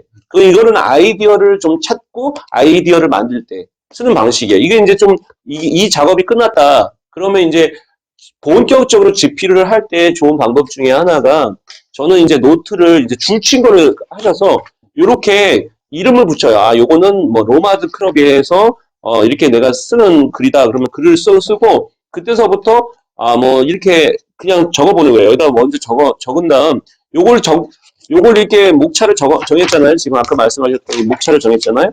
회상, 성장, 그다음에 성찰, 사랑이라고 이렇게 목차를 정해요. 그리고 이 목차를 내가 정한 거를 가지고 예스24에 봐서 비슷한 책들이 있거나 비슷한 부분이 있는지를 보고 내 거하고 보면서 내가 뭐가 좀 잘못됐는지를 비교 학습을 해보시는 게 좋아요. 근데 먼저 이게 잘못되는 방식들이 어떤 거냐면 자기 걸 안 써보고 그걸 갖다 붙이면 컨트롤 C, 컨트롤 V가 돼요. 그거는 자기 생각이 없으니까 나중에도 자꾸 흔들리더라고요. 네. 그래서 먼저 자기 거를 먼저 쓴 다음에 내 걸 쓴 다음에 그 다음에 비교를 해보면 훨씬 더 비교가 되니까 네. 거기서 좀 되고 그리고 뭐든지 이제 책을 쓸 때도 제일 중요한 게 샘플 원고라는 걸 쓰죠. 샘플 원고라는 게 이제 한 꼭지를 써보는 거예요. 내가 그래서 한 꼭지를 뭘 써볼까? 그래서 뭐 예를 들어서 제가 이렇게 첫 기억에 실타래를 품어낸다. 그래서 제 첫 기억을 좀 이렇게 A4 용지 한 장 반 정도로 써본 거거든요. 먼저 손으로 이렇게 써봤어요. 손으로. 그리고 손을 쓴 다음에 그거를 좋은 방법이 타이핑을 쳐요. 타이핑을 치면서 아 이게 안 맞았네라는 걸 자기가 편집을 할 수가 있습니다. 근데 대부분 사람들이 제가 주변의 사람들을 보면요. 노트에다가 안 하고 다 컴퓨터에다가 하세요. 근데 컴퓨터에다 하다 보니까 자기가 자유롭게 머릿속으로 이렇게 확산을 안 된 상황에서 컴퓨터를 하니 이게 생각이 자꾸 멈추는 거예요. 근데 종이에다가 쓰면 그런 것들을 어떻게 보면 벗어날 수가 있어요. 그래서 종이로 쓴 다음에 컴퓨터로 정리를 하면 훨씬 더 이게 잘 정리가 된다는 말씀 꼭 드릴게요. 네, 맞습니다. 아, 저도 이 다이어리스 쓸 때가 오히려 어떻게 보면 분량은 적지만 속도는 더 빨리 나왔던 것 같아요. 근데 어느 순간 컴퓨터를 못 쓴 걸 더 빨리 쓰다 보니까 양은 엄청나게 많아졌는데 정리적인 측면에서는 좀 느려진 오히려 저희 같은 세대는 이제 컴퓨터에 대한 어떤 디지털 이게 어떻게 원주민이 아니고 이주민이잖아요. 우리 이주민이니까 이주민이니까 될 수 있으면 손으로 이렇게 정리한 다음에 나중에 컴퓨터를 치면 훨씬 더 빠르더라고요. 저는. 그거를 사람들에 따라서 또 다를 거예요. 그래서 제가 쓰는 방법을 좀 말씀드린 겁니다. 예. 네, 하셨습니다. 그렇게 되고 나면 이게 이제 한 권의 책으로 나와야 되잖아요. 이 과정을 이미 많이 거쳤던 분은 너무나 자연스럽게 책을 출간하시는데요. 한 번도 접해보진 못한 분들은 심지어 뭐 대학에 있는 박사학위 계신 분들 중에서도 대증서적 쓴 분은 백에 한두 분도 안 될 정도로 일반인들은 뭐 천에 한두 명도 안 되지 싶은데요. 그 과정들도 한번 좀 노하우 알려주시면 고맙겠습니다. 그래서 우선 그게 이제 그 자기 프로필도 봐서 내가 할 수 있는 이야기가 있고 내가 경험했던 이야기를 쓰셔야 되는데 내가 경험하지 않은 얘기를 쓰려고 하면 중간에 쓰다가 드롭되는 경우가 많아요. 왜 그러면 내가 안목지가 없으니까 책이라는 게 의미가 있으려면 그 지혜가 있을 정도로 본인이 좀 경험해봤던 분야로 하시는 게 좋다. 경험이 아예 없으면 그거는 전무한 쪽은 안 하시는 게 좋고 경험이 있는 쪽에서 자기가 쓰는데 쓸 때 좋은 방법 중에 하나가 아까처럼 이게 손으로 적은 다음에 타이핑을 치시잖아요. 타이핑을 치시면서 분량이 150페이지나 200페이지 정도를 그냥 쭉 써보세요. 그냥. 그게 제일 중요합니다. 그래서 목차대로 이게 좀 맞춰가지고 쭉 써보세요. 그래서 한 200페이지가 정도 나왔다. 그러면 200페이지를 나오면 이거를 복사집에 가서 이걸 프린트 해가지고 링제본을 해달라고 해요. 링제본으로. 링제본으로 하면 프린트가 되더라고요. 그러면 프린트를 들고 다니면서 그 다음서부터 이거를 좀 내가 독자라고 생각하고 이제 이거 쓴 거는 내가 그러니까 어떻게 보면 러프하게 초고를 쓴 거니까 그거를 진짜 이거는 필요 없을 것 같다. 너무 많이 알려진 거다 그러면 동그라미 쳐서 없애버리고 이런 식으로 쭉 하고 다니는 게 좋아. 왜 그러냐면 처음에 이걸 작성해 놓고 나서 이거를 퇴고하기가 어렵더군요. 왜냐면 다들 바쁘시잖아요. 회사 다니는 사람은 회사 다들 바쁘고 뭐 이제 교수님들은 또 준비해야 되고 바쁘고 저도 마찬가지로 이제 이렇게 뭐 원고 준비하고 뭐 이제 교환 준비하다 보면 시간 너무 빠듯하더군요. 근데도 그게 가능한 게 뭐냐면 이렇게 좀 이 프린트를 해가지고 들고 다니면 꼭 보게 돼요. 이렇게. 그렇죠. 근데 이제 컴퓨터에다가 집어넣고 그걸 열고 보려면 지하철에서도 그 사실을 열고 보기가 어렵더라고요. 대부분 사람은 누가 컴퓨터 열고 그거 보는 사람 몇 명이나 돼요. 그쵸? 그러니까 대부분 내가 종이로 들고 다니는 거는 보기가 편하니까 네.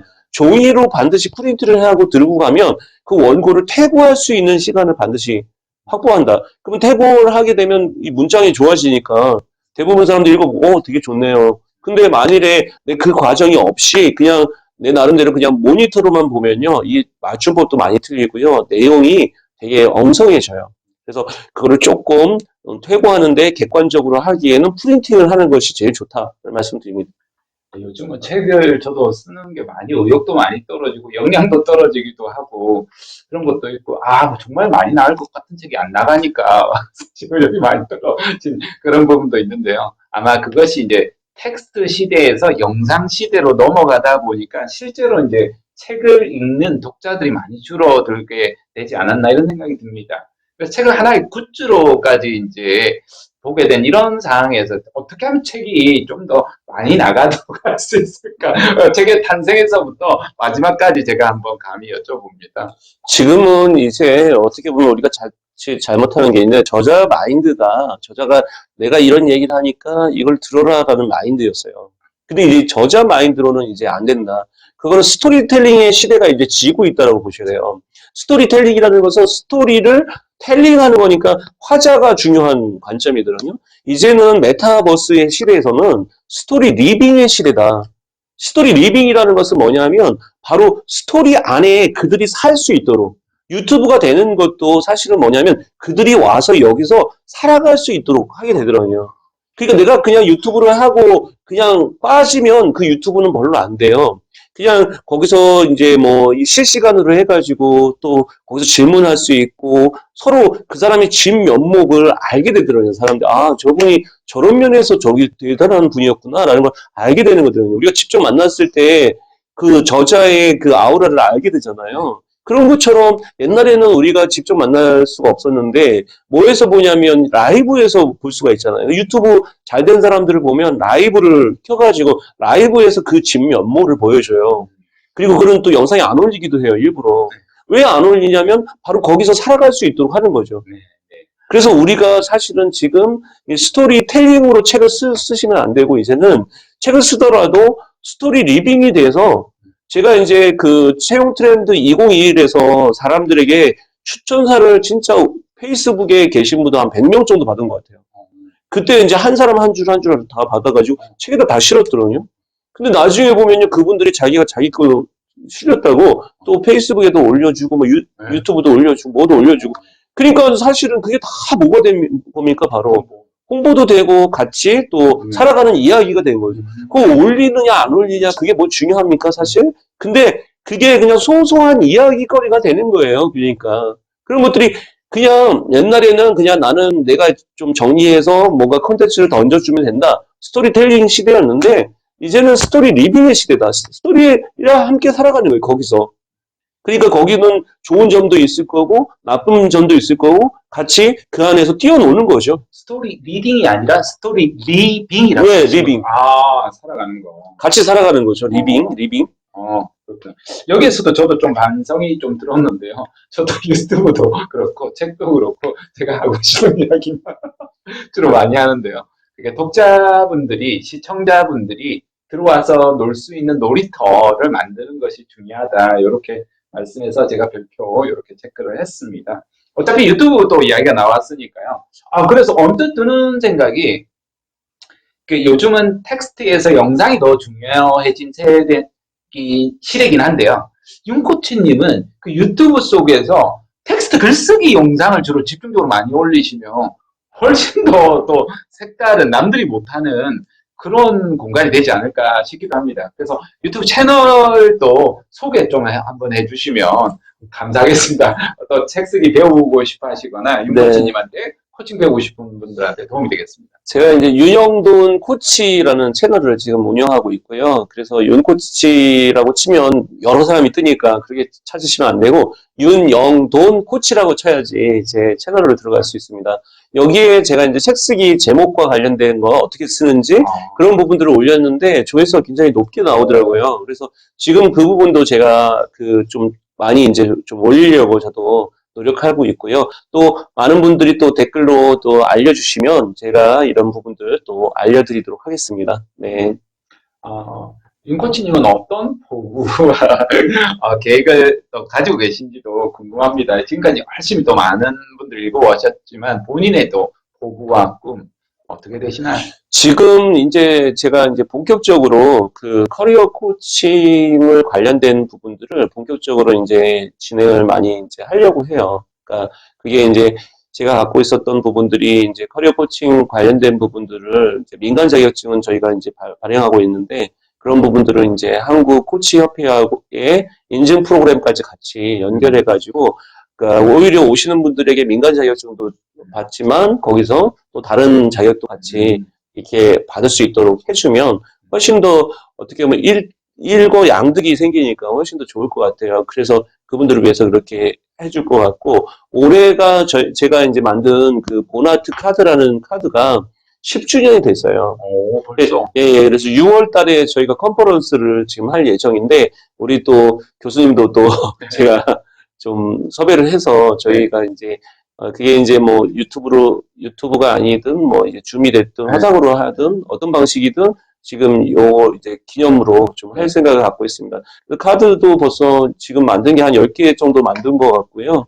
그래서 그거 10년 동안 정말 많은 것들을 했었어요. 이렇게 했는데 그게 이제 뭐 책으로도 만들고 뭐 카드로도 만들고 교육 프로그램도 하면서 다양하게 해왔던 것들을 좀 잘 정리해서 홈페이지도 이번에 좀 업그레이드를 좀 지금 시키고 있고요. 그래서 제가 하는 일들을 좀 이렇게 잘 정리해보는 시간을 올해는 좀 갖고 싶어서 제에 대한 인생도 한번 잘 글로 적어보고 그리고 좀 올해는 제가 그 아이들이 지금 고3이고 그 다음에 중3이다 보니까 제가 뭔가 벌리는 것보다는 올해는 주로 아이들의 이제 심부름도 많이 하고 집중하고 또 1년 동안은 좀 봉사를 좀 많이 해야 되겠다라는 생각을 갖고 있어서요. 그래서 그런 부분들을 좀 할 예정입니다.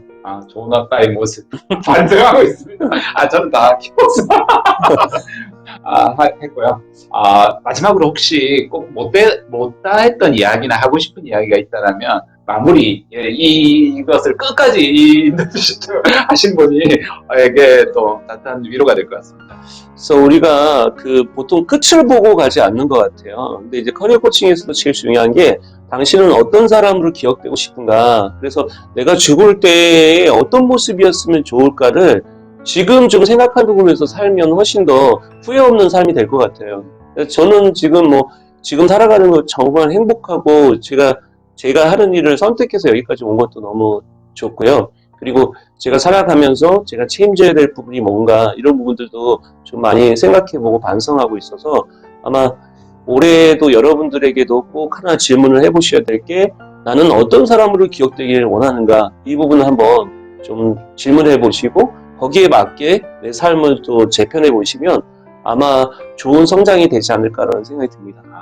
오늘 저도 많은 내용 깨달음 항상 제가 너무 많이 얻는 것 같습니다. 여러분 내가 어떤 존재인가 아까 말씀한 doing이 아니라 존재가 되어라. 내 존재가 어떤 존재인지 의미 있는 존재가 되어서 세상에 빛이 되시길 응원하겠습니다. 지금까지 커리어 코치 윤영돈 코치였습니다. 여러분 모두 안녕. 안녕. 네, 감사합니다. 감사합니다.